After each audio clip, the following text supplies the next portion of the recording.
I feel so excited about this one. I am joined by Jason Campbell. Some of you may remember him from his amazing college days as the quarterback at Auburn University, certainly very special to my heart. But he also played 10 years in the NFL. Jason, thanks for joining me first off. Thanks, Taylor. I'm honored to be your first guest on this show. Like I said, fans, it doesn't get any better than Taylor. I promise you that. I didn't even pay him to say that, guys.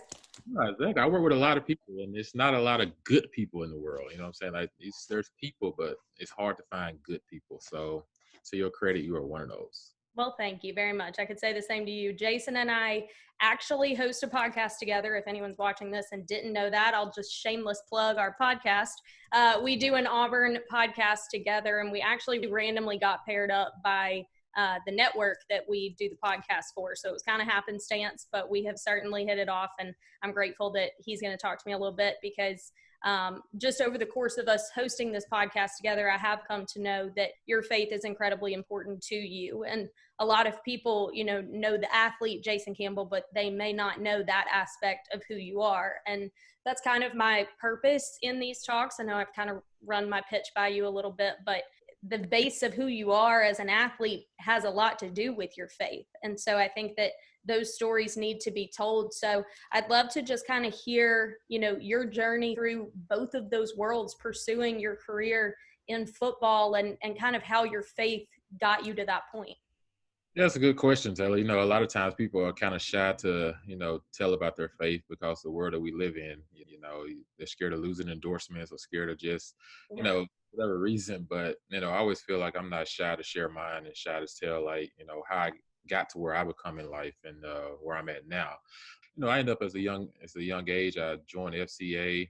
My dad was a high school coach, so he was part of the FCA programs. From that standpoint on, it kind of just took over for me, and everything I've done in life. As far as when I signed with Auburn, a big part of me going to Auburn was because it felt so family oriented, and at the same time, they had a big FCA program.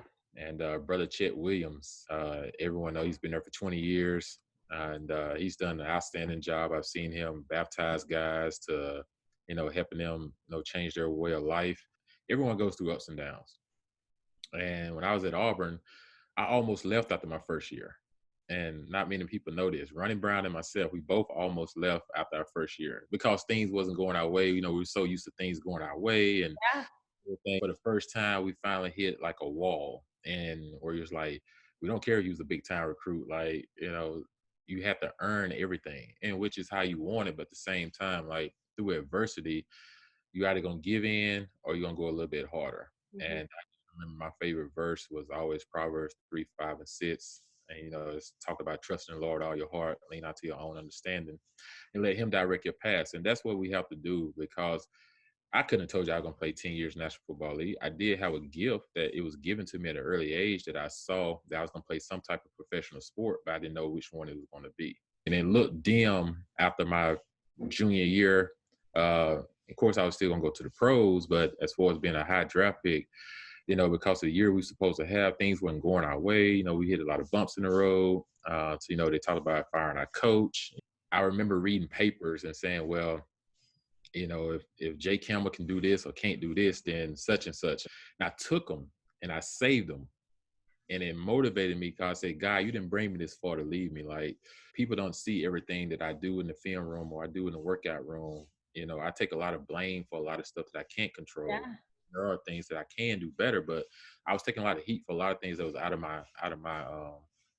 what I can control. So, I ended up giving it to God and just working my butt off and playing hard. And, He set the standards and done the rest. And even in the pros, it was the same way. So by following Him and having faith in Christ, if it wasn't for Him, I would have gave up a long time ago. Like you see a lot of guys just quit and walk away from things. Right. But because I have faith in God, say, if you continue to fight and things are not easy, but you give it to Him, understanding that the enemy is going to attack you in all different type of ways. And most of the time it is mental, because if he gets your mental, that kind of controls your spirit and your body.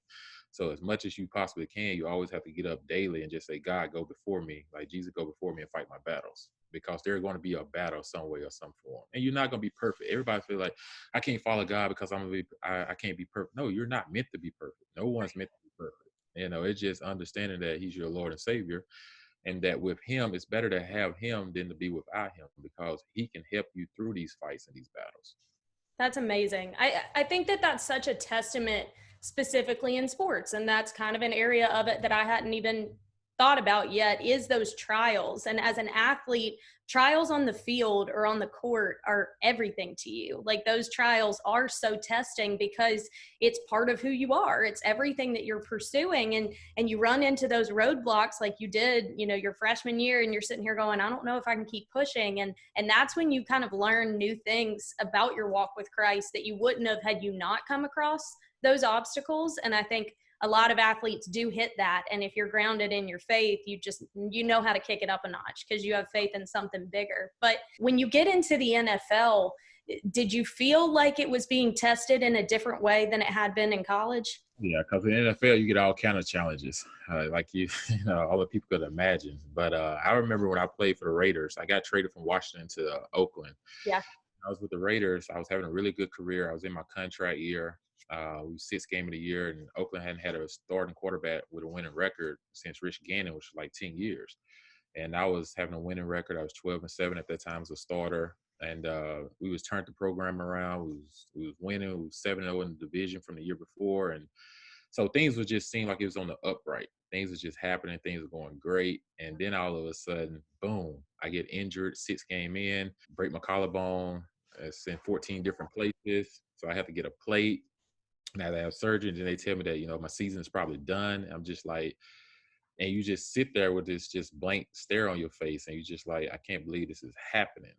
At the end of the year, they end up having to make a trade for Carson Palmer. So he ended up getting my contract. So I was kind of upset about that. And I was bitter. I was mad. I was angry and everything. And I was just like, how could this happen? After all the work that I put into this, how could this happen? And so at the end of the year, I come to find out some things that, had it not been for me sitting on the couch per se, I would have found out things, with my personal life that wasn't right, and wasn't like to unfold in a way that down the road it would have hurt me a lot more, and it would have caused way more hurt and pain had I not seen this and just been overshadowed because what football was bringing to me, that my personal life would have hit a deep end.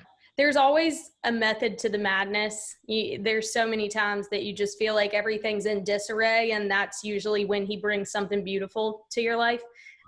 So it's just kind of staying the course. But I just think of all the guys that you finally reach that dream, for you playing in the NFL and having the career that you did. And I think sometimes it can be easy once you see that answered prayer to not have the same urgency or the same fire about your relationship with God. My mind goes to the guys who are about to partake in the draft that's upcoming, and they're going to tap into that next level of life. What kind of motivation would you give them to still prioritize their relationship with the Lord? Well, I was always just to them to make sure they stay true to themselves. And what I mean by that is, understand what got you to this point and remember your faith, because you're going to be challenged even a lot more, like never before. And my whole thing is, had it not been for my faith, I could have been in situations. I could have just, threw my hands up, because I'm going to be honest with them. When they are done playing sports, and when you are done playing sports, it is still at a very young age of your life. Yeah. And done, a lot of people can press forward in life and continue to live in the happy or live in the moment, because they're so used to everyone patting them on their back, patting them on their shoulder, telling them how good they are.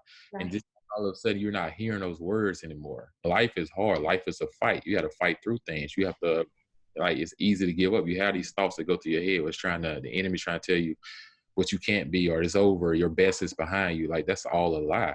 And you have to repeat that to yourself and just say, no, that's a lie.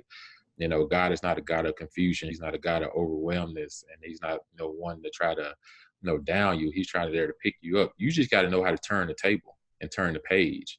And how you turn the table and turn the page is just constantly just praying to God and understand, you're a human. You're gonna go through ups and downs. When you go through a down, it's not their time to tap out or be shy, find someone to talk to, find a mentor, find 2 or 3 people in your circle that you can trust and doesn't look at you as an athlete. And find someone that looks at you as Jason, looks at you as Taylor, and just love you for you and understand where you're walking life and what you're trying to accomplish. And they will give you the honest opinion. They will help you through this because you can't get through life by yourself. God said there's 2 or more, he's there. So find someone to do a Bible plan with or do something with that can help you elevate your life.